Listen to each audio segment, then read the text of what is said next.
واهبو شرفوها قوغان عيداد وهدن عطوها قبيشي وليلتينو وروينكو إيمانو عطو بيانيسي هيبت وحاد كليداي دلكاغا هويو هيبت وحاد كليداي دلكاغا هويو وانا لما هراني حضر لي وحقوقه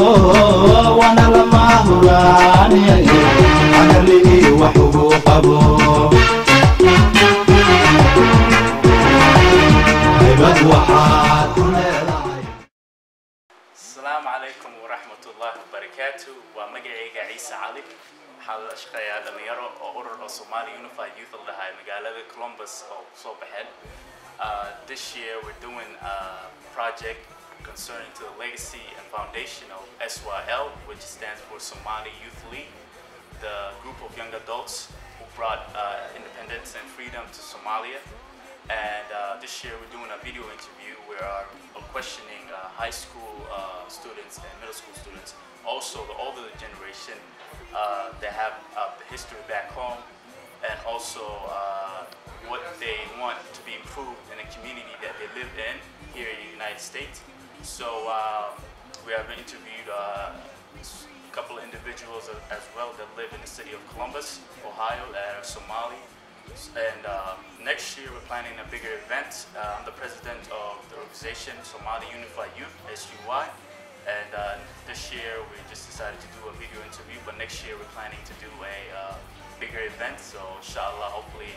we're going to work our best effort to make that a successful event. And I want to thank everybody for watching this video, and hope you enjoy it, and hope to see you guys next year's event that we're planning on.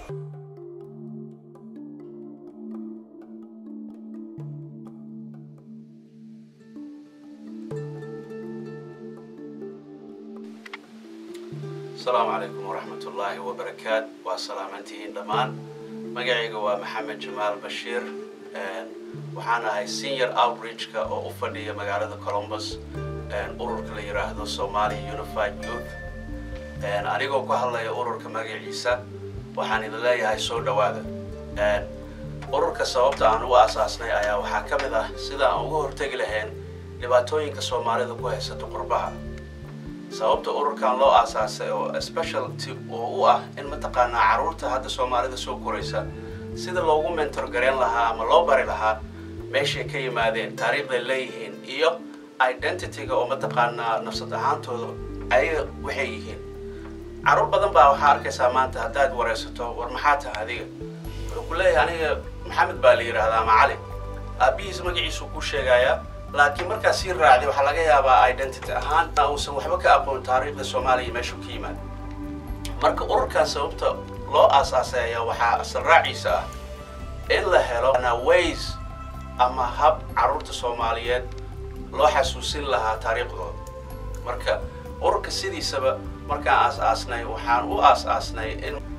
caruurtaaneeto mataqaana in ay u baahan yihiin mentorship. Number 2 mataqaana la helo dhibaatooyinka kale hadda Soomaalida caruurta Soomaalida ka haysta iskuulada kale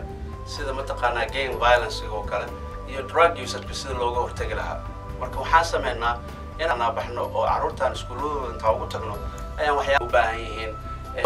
awareness ahaan oo aan ka siino marka mideeda kale oo reason ka ugu qasbay inaan video-gaan sameeyno ayaa waxa ah maanta oo mataqaana oo taagan sanad guuriyadii SYL saan ognahay waa dhalinyaro oo arday isku imaatay oo mataqaana fikrad isku keentay sida wax ugu qaban lahaayeen wadankooda dhibaatada markaas haystay 1943 u haystay colonialism marka ujeedada ayaa waxay tahay haddii la helo dhalinyaro Soomaali ah oo isku xiran oo mataqaana fikradooda isku kaasata oo og meesha ka yimaadeen iyo meesha hadda joogaan iyo meesha u socdaan markaas waa la heli doonaa ama waa laga yaabaa in la helo xal looga baxo dhibaatada hadda Soomaaliya haysta marka insha Allah SYL saan ognahay kuwii horta ayaga oo kala ku dayda Ilaahay hanaga dhiga amiin mideeda kale SYL waxaa laga yaabaa markaa isweydiiso waxyaalo badan oo mataqaana maanta dhalinyarada hadda ay haysato aysan haysanaa jirto laakiin hal wax ay haysteen determination go'aan ay lahaayeen go'aankaas oo ah sidii cadowgooda uga saaraan wadankooda annagana go'aankan leenahay ayaa waxaa ah sidaan mataqaana community-ga aan deganahay ama aan ku dhex jirno saan mataqaana community wanaagsan aan uga dhigi lahayn ama wadankeena markaan tomorrow aan ku laabano sidaan wax u tari lahayn ujeedadana taas way marka insha Allah marka dhalinyarada hadda mataqaana soo koraysa siiba hadda kuwa yar oo mataqaana elementary iyo middle school ka dhigto waxa looga baqayaa inay milmaan ama ay Soomaalinimadooda dhanto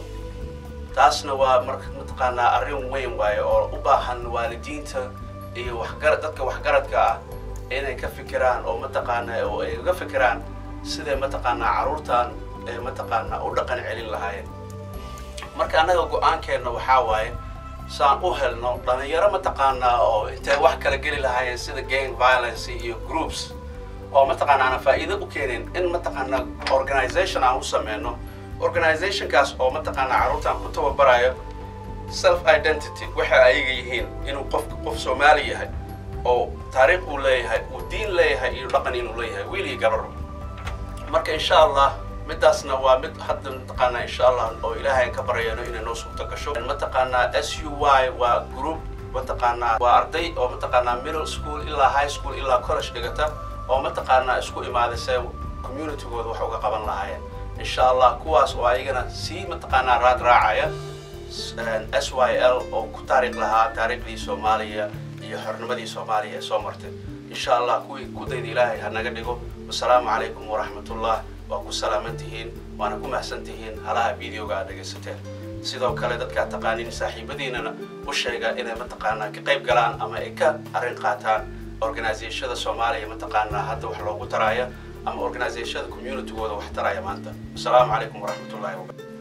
السلام عليكم ورحمة الله تعالى وبركاته مقعد وحلا عبد الرحمن قيدي أنا أقول هلا مقعد جروب كصومالي Unified Youth أو جروب كنا وحكا Vice President and ما تقول جديد فيديو دوبنا وحوايا and مركو حوقا فاعنا لقسيو and حواي جروب كنا جروب كوحلا and سبت الأس أساسه وحواي and دليرت الصومالي ذا مقالة كنول and قربها وطن كان مريكان كإني سكانه oo macnaha waxa violence-ka iyo dhibaatooyinka oo ku haysto ina macnaha laga soo fogeeyo iyo dhaqankooda iyo diintooda wax u fiicanay macnaha bartaan midda kale maanta ujeedada xataa oo important thing ugu hadlayno videogan waxa waaye SYL Somali Youth League ujeedada oo xataa oo videogan maanta u duubeyna waxa waaye xusuus oo macnaha oo dhalinyarta Soomaali xornimada wadanka ay ku soo celiyeen dhalinyar waxay ahaayeen ka kooban 13 qof oo isku imaato fikrado isku darsada oo wadankooda wax u qabteen macnaha ma sha Allah muxuu ahaay hadaa la dhahmaanta dhalinyaro badan oo wadankan jooga ama qurbaha ama meel kastaba adduunkan ka joogaan saas dad camal saas oo kale waa la heli karaa in isku imaadaan fikrado isku darsadaan oo wadankooda ay qabtaan miina ahayn macnaha in dadka ka dhamaan marka ani ilman yar waxaa dhihi lahaa inaan seen camal oo kale oo imaaday oo wadankooda wax u qabteen xornimada u soo celiyeen anina waxaa dhihi lahaa Soomaalida dhan iyo dhalinyarta youth dhan isku imaato fikrado iyo waxa oo macnaha wadankan u qaban karno community-geenaba banaan iyo intaba isku qabano aan isaawino midda kale oo dhalinyarta oo ku dhiirgelin lahaa waxaa dhihi lahaa waxa oo maanta oo macnaha oo khayr Ilaahay oo nasiiyo waxa kamid ah wadankana joogno oo macnaha oo safe no oo maanta Soomaaliya macnaha ka wada oo safe no inta u joogno opportunity weyn oo kulena wadankan inaan wax ku barano oo mustaqbalkana meel ka gaarno wadankana marka u laabanana oo wax u qabano taas oo ku dhiirgelin lahaa ilmaha dhalinyarta haddana mid kale hadda xoogaa dib u laabto oo groupkani oo Vice President oo group oo magaaladan oo Columbus ka tirsan waxa waa dhalinyar oo macnaha isku maatay oo waxay rabaan in isu keenaan dhalinyarta magaaladan ku nool iyo meel kasta oo adduunka xataa iyo suurtagal noo noqoto hadda ma sha Allah si weynaano waxa jeclaan lahayn inaan xataa dalkeena Soomaaliya laabano oo macnaha oo xataa wax ka sameeyno oo wax faa'iidayaal badan oo qabano wadankeena taasna waa jeclaan lahaa laakiin wax u baahana waxa waaye dhalinyartii marka hore inay isku imaadaan oo wadankooda iyo dalkooda iyo shacabkooda wax u qabtaan taas aan ku dhiirahay marka wax zaad oo hadda dhig kara male waxa ka rajeynaa ilaahay inuu dhalinyarta inay isku imaadaan iyo fikradooda iyo maskaxdooda inay dib isu celiyaan iyo macnaha oo ka shaqeeyaan maskaxdooda oo dhigi lahay aswaa miina ahayn dad macnaha oo la dhigi karo waa dad macnaha waaweyn ahaayeen laakiin dhalinyarsadana camal oo kale ahaay anakan sidoo waa noqon karnaa wadankeena waxa u qaban karnaa taasaa lii sheegi lahay wasalaamu calaykum waraxmatullaahi tacaala wabarakaatu بسم الله الرحمن الرحيم الحمد لله رب العالمين والصلاة والسلام على رسول الله صلى الله عليه وسلم. My name is Abu Karsane and I'm the manager and director of the Muslim American Society Columbus, Ohio chapter. As we are talking about today, there are our youth and the situation that they are facing in this society that they are living in is really enormous and great. And the challenge that we see come from sometimes from the school. They sometimes come from even home and sometimes come from the street. And those are the three areas that kids are challenged at the schools. They face kind of peer pressure from their classmates or schoolmates. And that peer pressure can have also negative impact in their life as they grow up in this society, as the people who came from a different culture and different society in back home, East Africa or Somalia or any other part of Horn of Africa. So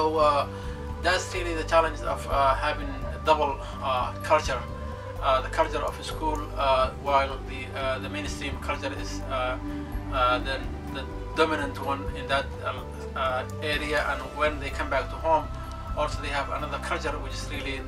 the culture that they were born with, the culture that they have come up with from their home country or from their society back home. So those cultures may have some kind of negative impact in their life, or maybe having also good impact in their life. You're talking about now that sometimes they have there are good culture, there are something that you can follow and someone that you can imitate, and in this case we can talk about maybe what we can call, or what's called in this country, the American dream, which is having education, good education, and having a good life in your life and thinking for your future in the future in your life. And that's really, you can find out those people in the school also. You can find your teachers as role model for your life. You can find other students also in the classmates or maybe schoolmates who you can follow them and you can imitate them, the way that they study and the way they maintain their responsibilities at school and at large. So these are the people who you can take the role model and you can take the example from them and following them their footsteps, so that you can build yourself in a way that's very beneficial to you and to your family at large. Also, there are challenges at home, and the challenge at home that we are talking about also can be that the father and mother